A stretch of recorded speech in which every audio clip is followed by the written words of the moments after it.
Marc. Chapitre 3.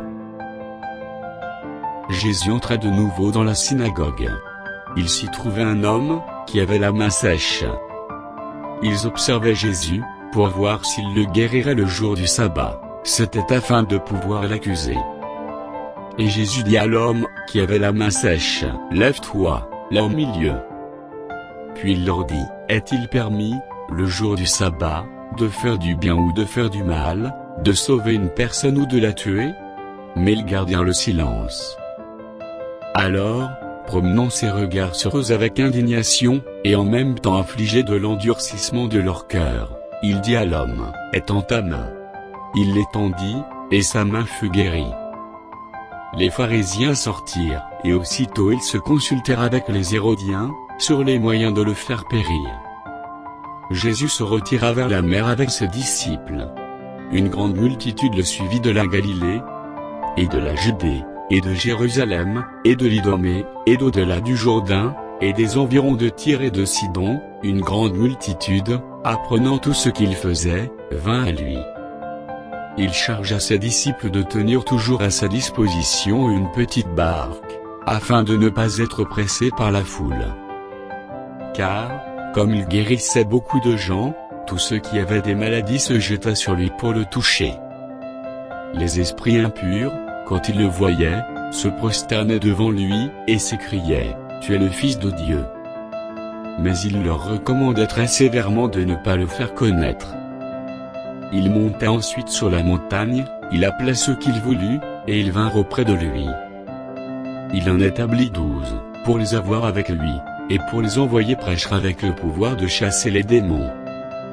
Voici les 12 qu'il établit: Simon, qu'il nomma Pierre, Jacques, fils de Zébédée, et Jean, frère de Jacques, auquel il donnait le nom de Boanerges, qui signifie fils du tonnerre, André, Philippe, Barthélemy, Matthieu, Thomas, Jacques, fils d'Alphée, Thaddée, Simon le Cananite, et Judas Iscario, celui qui livra Jésus.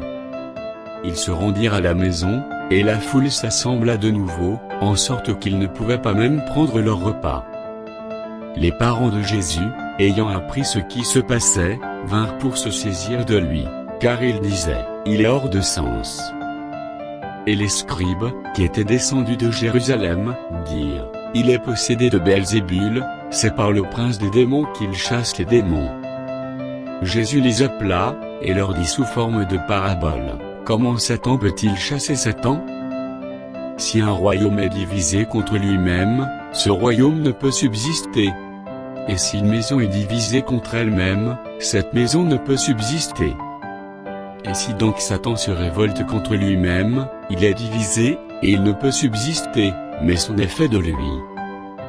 Personne ne peut entrer dans la maison d'un homme fort et piller ses biens, sans avoir auparavant lié cet homme fort. Alors il pillera sa maison.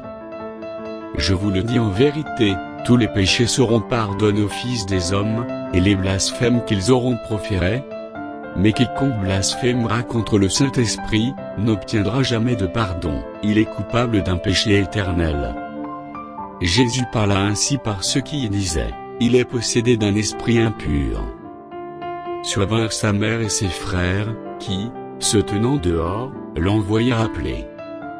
La foule était assise autour de lui, et on lui dit, « Voici, ta mère et tes frères sont, dehors et te demandent. » Et il répondit, « Qui est ma mère, et qui sont mes frères ?»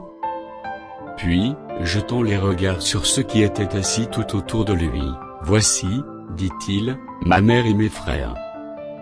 Car, quiconque fait la volonté de Dieu, celui-là est mon frère, ma sœur, et ma mère. »